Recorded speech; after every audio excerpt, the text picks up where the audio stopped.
Hi, welcome to ICCI session on Glacier Optimal Dubai, new projections. So my name is Grant Don. I'm a postdoc at the University of Victoria.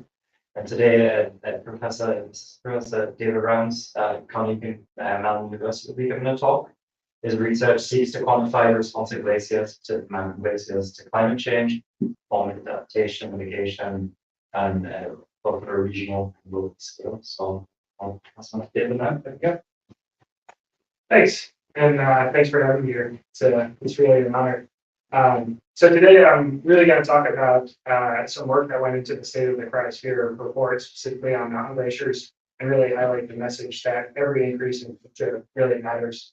And this is going to build both on work that was recently published in Science earlier this year, a lot of co-authors involved in that work, as well as some work that's come out since then where we did additional projections, and that included Mateus Hus, Fabian Masteon, and Lillian Schuster. So let's dive in. I need to use the third.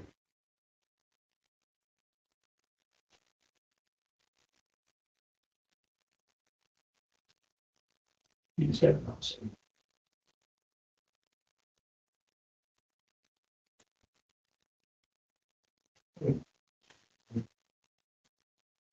Give the error keys a try. Why didn't try?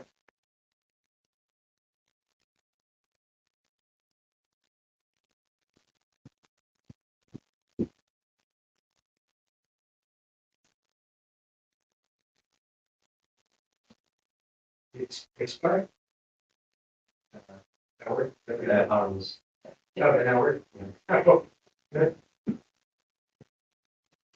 So the glaciers are rapidly responding to climate change. Here's an example of Roan Glacier, a rendering from 1850, and here's the same glacier in 2000. You can see a lot of retreat and a lot of loss. The same thing happens to glaciers in Alaska. Here's an example of John Muir Glacier from the 1940s to the 2000s. It's a tidewater glacier. You can see substantial retreat as well as some thinning back in the area that still exists today. And then here's the glacier that I did my PhD work on, Mincha Glacier, located in the Everest region of Nepal. Here's an image from 1955, and here's an image from 2007. You can see that as these glaciers are retreated, it's also formed a pro-glacial lake that can be a potential flood hazard as well. And it really doesn't matter where you are, whether you are in Greenland, Antarctica, Africa, the United States, the Andes, anywhere in the Arctic, Alaska, in the high mountain Asia, you see that the glaciers are melting all around the world at a very quick rate. And the reason that we care really is important, regardless of whether you're located in the high mountain communities or if you're located along the coast. Impacts associated with sea level rise, mountain communities, and destabilization of these glaciers and surrounding terrain, avalanches for climbing, uncertainty with respect to hydropower systems, uncertainty with respect to potable water for drinking, for irrigation, for agriculture, and potentially dangerous glacial lakes that can become flood hazards. So there's lots of reasons that we study these, all that are equally important, including some that aren't listed here, including for example, the impact that they have on culture and tourism. Now, shifting a little bit into sort of where we are with respect to the state of the art of glacier observations and glacier models. One of the most exciting things that has come out in the last couple of years was a study that was led by Rowan Muganet that measured the geodetic mass balance of every single glacier globally, so all 216,000 glaciers.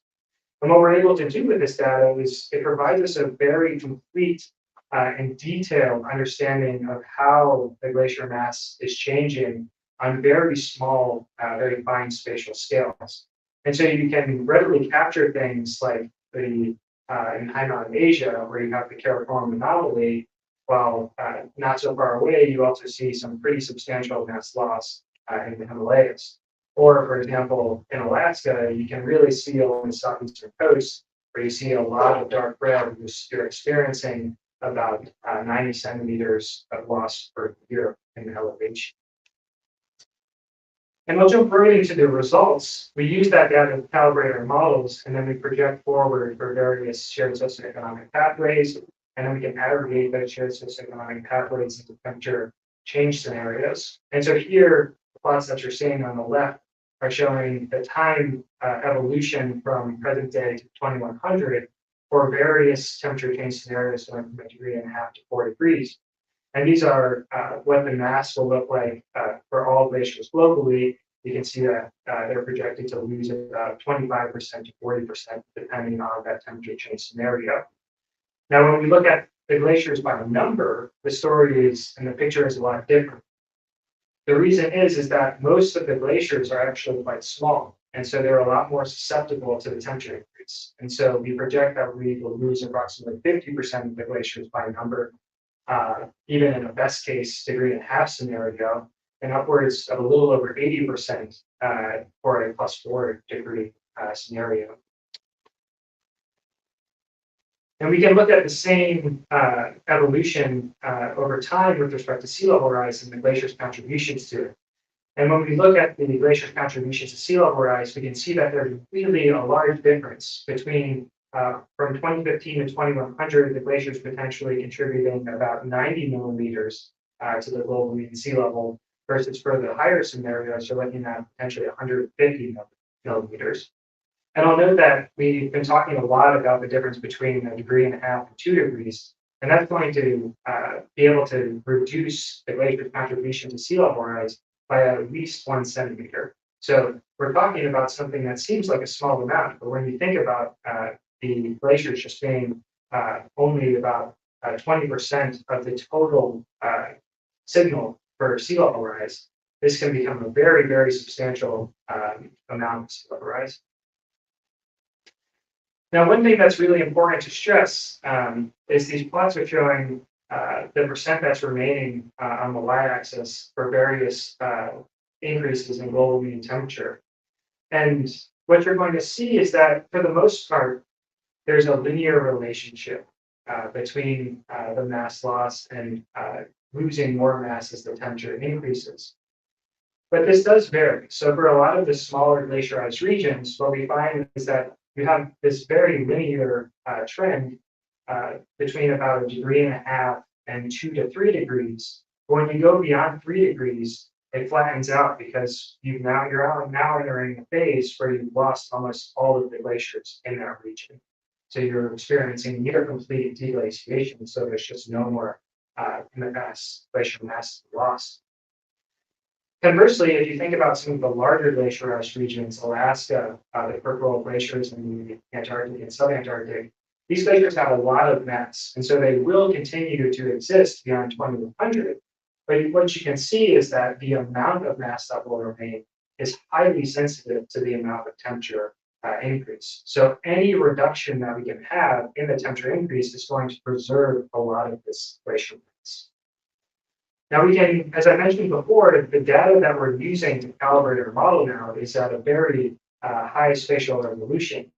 And so what's exciting is we can now look in our projections as to how the glacier mass that's remaining at the end of the century varies at a very fine resolution as well. And so here what you're looking at is the bluish colors are showing you areas that are going to retain about 80 to 100% of their glaciers by the end of the century. So they're not going to experience much mass loss. When you get to the red colors, these are glaciers or areas that are going to experience on the order of 80 to 100% glacier mass loss. And the 100%, where you have total deglaciation in that area, is shown by the black circles. And so you can see here for 1.5 degrees, 2 degrees, 3 degrees, and 4 degrees. And so you can see by the time that we hit 4 degrees, we have very widespread deglaciation in a lot of regions, where you start to see the differences in 1.5 degrees and 2 degrees are also quite substantial as well. So by limiting our temperature increase to 1.5 degrees, we're really going to be able to preserve a lot of mass. And in many areas, we're actually going to prevent the complete deglaciation of those small localized areas. Now, one of the things that's been really exciting since our publication came out earlier this year is we started to do expanded simulations. We've added multiple models, and we run these models for longer periods of time, out to 2300. So if we look, for example, in the tropical glaciers, what we projected through the end of the century was losing on the order of about 70%, even in the best case scenario.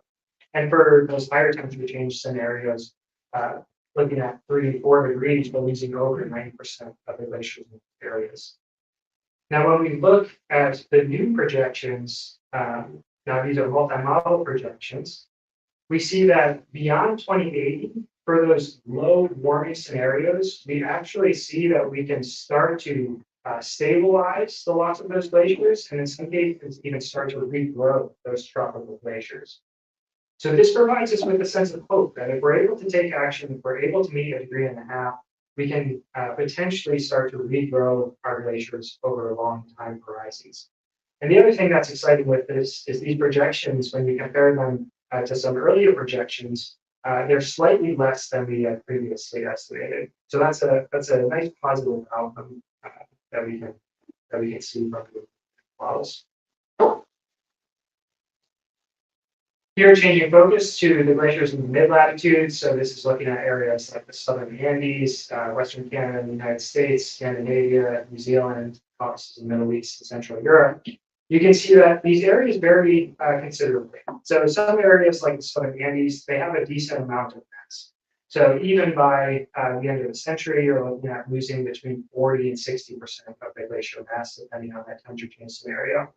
Other smaller glaciarized areas, as I mentioned previously, like Western Canada and the US or Central Europe, you're talking about losing 80% of the glaciers in a best case scenario, and potentially nearing complete deglaciation in those +3, +4 degree scenarios. And so really taking action and being able to limit that temperature increase to 1.5 degrees is going to enable us to preserve many of the glaciers in these regions. If we look over longer time horizons, we can see that beyond 2100, most of the glaciers will respond positively to those low warming scenarios. They'll either start to destabilize or stabilize where their loss was. So, for example, in the southern Andes, we're really limiting that loss to about 40% and then maintaining that they reach a new equilibrium there. While in those smaller glaciarized regions like Western Canada and the United States or Central Europe, you can see that you start to get some regrowth as well, which would be very, very positive. The last area that I'll show is the polar regions of Hainan Asia. So Hainan Asia is shown in 3 separate regions here: Central Asia, South Asia East, and South Asia West, all along the right-hand column.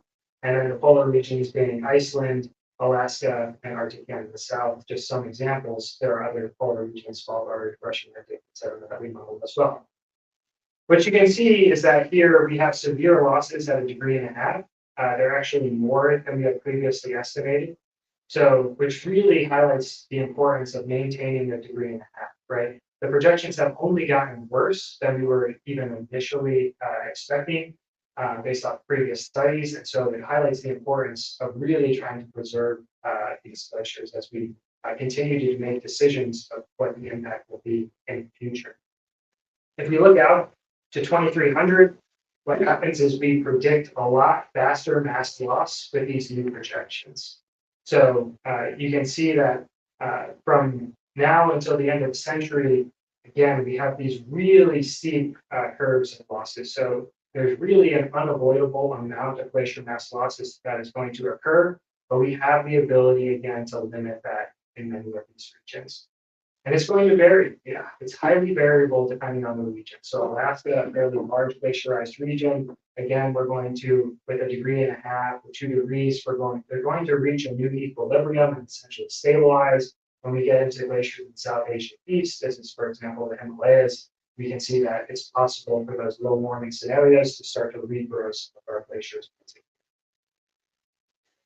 Now, the glacier mass change is very important. These glaciers also serve as a very important water resource for many communities around the world. How glaciers will change in the future, we know quite well that there's this concept of a peak water. Essentially, if you think of the glaciers as a reservoir when you have a lot of mass, there's a lot of water stored in the reservoir. When you start to melt these glaciers, you're really opening up your reservoir and you're releasing more and more water. So you can get more water downstream. But eventually your reservoir is going to run dry. And when you start to run dry, you're going to pass this peak and then you're going to have no more water to be able to supply downstream. And so that's this concept of peak water. At an annual scale, you can expect sort of this change, and you can also think about how this will affect seasonal changes. And really, the seasonal changes is amplified because most of that ice is going to be melted at the end of the summer. And when you no longer have that ice to be available to be melted at the end of the summer, you're going to see a larger drop in those summertime months. So when we think about water resources and especially droughts, the glacier runoff is very, very important for those summertime and end of summer buffering capabilities. Now, once again, the story, it depends on the watershed that you're in. So for example, in some watersheds like the Brahmaputra in the Himalayas in South Asia East, what we find is that they've already passed the point of peak water. These glaciers are also very monsoon fed, and so we also see that the losses or the change in runoff by the end of the century, we're looking about at a reduction of about 20% as we continue to lose these glaciers. Now, 20% might not seem like a lot when we're talking about losing on the order of 60 to 80% of the glaciers. When we think about 20%, these are water resources that communities rely on, right? If they don't get their water resources from the glaciers, from the river systems, they're going to have to seek alternative means. It's going to be pumping from groundwater and placing additional burdens and challenges on already stressed systems. In other regions, for example, in the Indus, this is home to the Karakoram as well.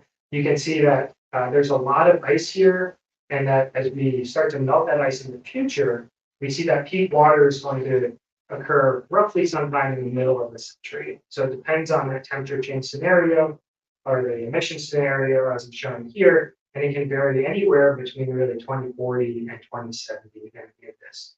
And so you're going to experience a time where you're going to actually have more water resources available before, as I previously mentioned, you're going to start to see this by the end of the century.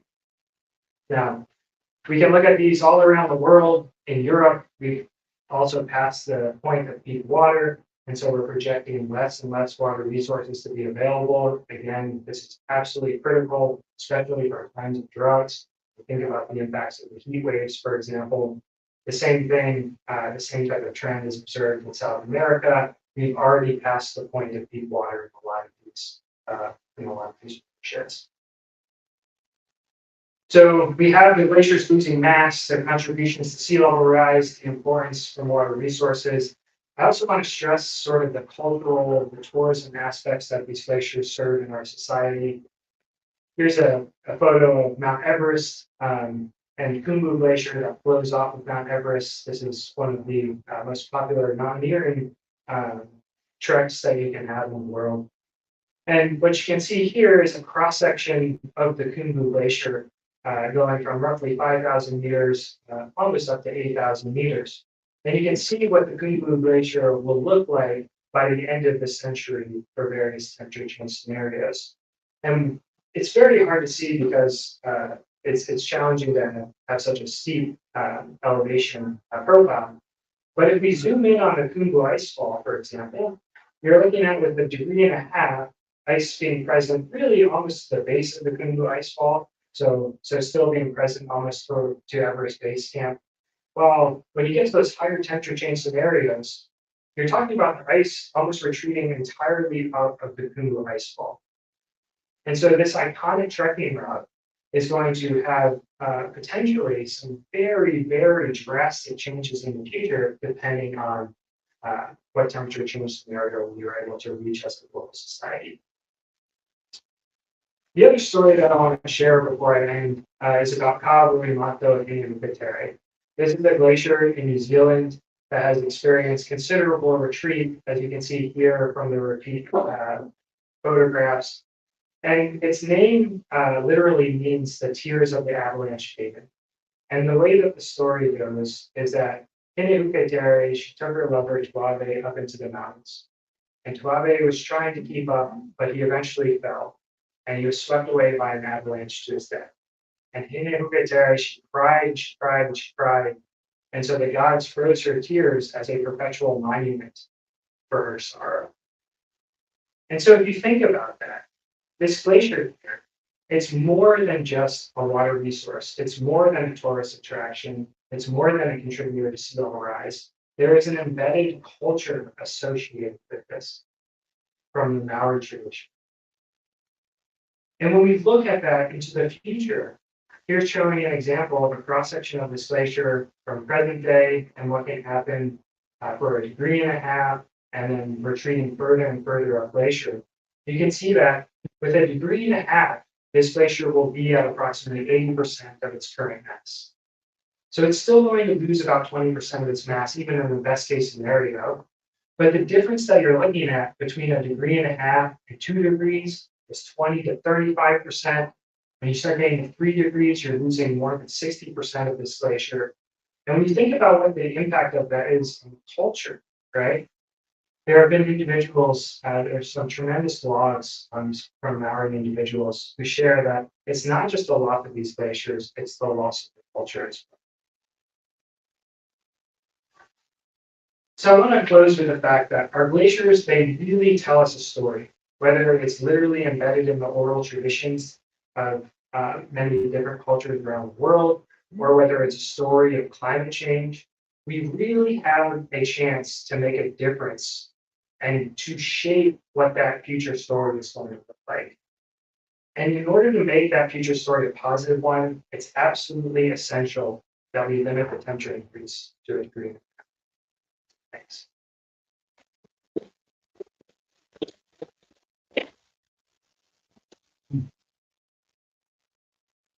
Any questions? So the idea of peak water is that the glacier starts to melt and it melts more and then it starts to go away, so it kind of melts. Is it the same with glacial lake outburst floods? Are we seeing more of them and then we're going to see less? Or is it like the same dynamic? No. So the peak water is really just when you're essentially as the glacier gets smaller and smaller, there's just less amount of glacier that you can melt. And so the glacier is not able to provide the same amount of water downstream. When you think about glacial lakes, it really depends on what the bedrock topography is going to look like. We typically refer to that as an over deepening. And so any area where you have a moraine that has a shallower area behind it is likely going to fill up with a glacial lake unless there's enough sediment that's going to be able to fill that. And so we expect that as the glaciers retreat, and there have been studies that have looked into this, that the amount of glacial lakes will continue to increase in the future. The hazard of glacial lake outburst floods, then you need to think about the triggering mechanisms. So the stability of those moraines, where its proximity is with respect to avalanches, rock falls, or what's becoming a little bit more frequent is with these extreme events, you have these microbursts or this rainfall and snow that can really provide a lot of water that can create floods. So more glacial lakes, but not necessarily more of outbursts. It depends on who you talk to. There's some people think that the increase in glacial lakes will lead to more outburst flows. But when you look at historical records, it's not always a very clear sign that just having more glacial lakes by themselves is going to lead to more floods. I know until some years ago, I heard there were some exceptions where some glaciers were still expanding in parts of New Zealand. Are there any of those exceptions remaining? Yeah, the biggest one, I'm not sure which one it was in New Zealand, but the biggest one was really the Karakoram anomaly, where there was slightly positive or neutral glacial mass change really in the early 2000s. And I highlighted that slightly, but really what you start to see is that in the last 5 years, even those glaciers.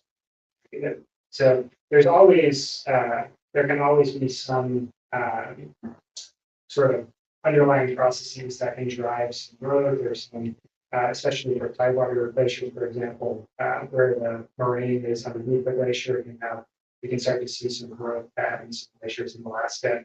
But for the most part, the story is quite clear up there. Yeah, your background slide there, got me thinking about debris cover glaciers and how it wasn't that long ago that there was a bit of a debate about the debris cover completely protect them and therefore they will respond differently. And of course, what I really liked in your talk is you had all the global assessments and regions, and you went to individual glaciers. So how does the modelling account for debris cover Yeah, that's a great. or changing in debris cover? Yeah, that's a great question. So, Keuka Glacier is a very heavily debris covered glacier. So at the base of the Keuka Glacier, you're actually seeing on the order of meters of debris. So tons and tons of insulation. And so we do account for the debris thickness and the either reduction in melts when it insulates, or if it's very thin debris, we'll actually account something. And so we do account that in the model by just adjusting the debris factors that are incorporated there.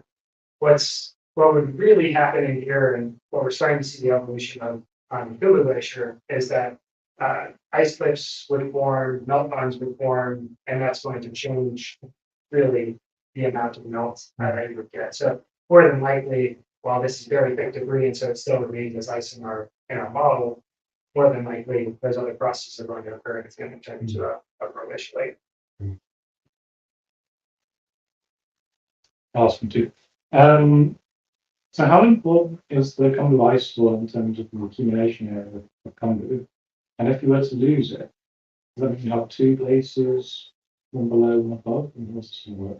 Yeah, so with debris covered glaciers are really interesting because they will provide a lot of insulation. And what ultimately happens is the spatial distribution in the debris will lead to you having more melting and more mass loss further up glacier.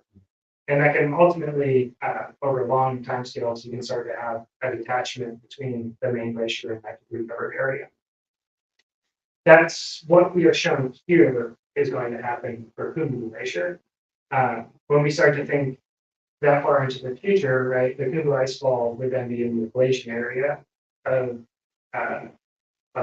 this, future glacier. Yeah. It'd be interesting, right? I mean, having ice, it's one of the most dangerous areas of the entire trek. I mean, obviously, when you get the high elevations, that's the most dangerous. But this is a very technical section to be crossing on ladders, and it takes a lot of people power to be able to set up those ladders and traverse the safely. At the same time, if you lose the Keuka icefall, you're going to lose a lot of the stability that it provides to the surrounding terrain. So it's unclear as to how the rock walls and avalanches change in this area. So is there a naming convention for this? Or do they both say Congo or Congo A, Congo B? That is a great question, but I am not sure. I don't name them, so but yeah, in the Randolph Glacier inventory, they typically they would in future years they would be outlined separately.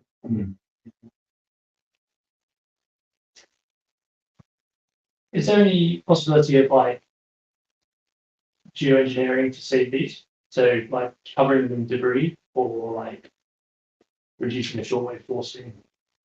Yeah, so I know there have been some examples. I believe the Swiss have tried putting up tarps and essentially covering them with these white tarps that then will change the albedo and try to preserve them. It seems like these glaciers are active systems, so it's very challenging for a strategy like that to work because eventually the glacier's going to move and it's going to tear. And you're now adding items onto trash. Yeah, you're adding trash to the glacier. So people are trying to think of creative ways. I know there's been some really exciting work that's been done in parts of Thailand, Asia, that they're essentially trying to create these ice tubas. So they have specific irrigation systems that generate a lot of ice over the winter, and that then can be melted and essentially they glacier, to provide that summertime flow. So people are getting creative and trying to adapt, but it's a pretty challenging thing to do. Well, thank you, David.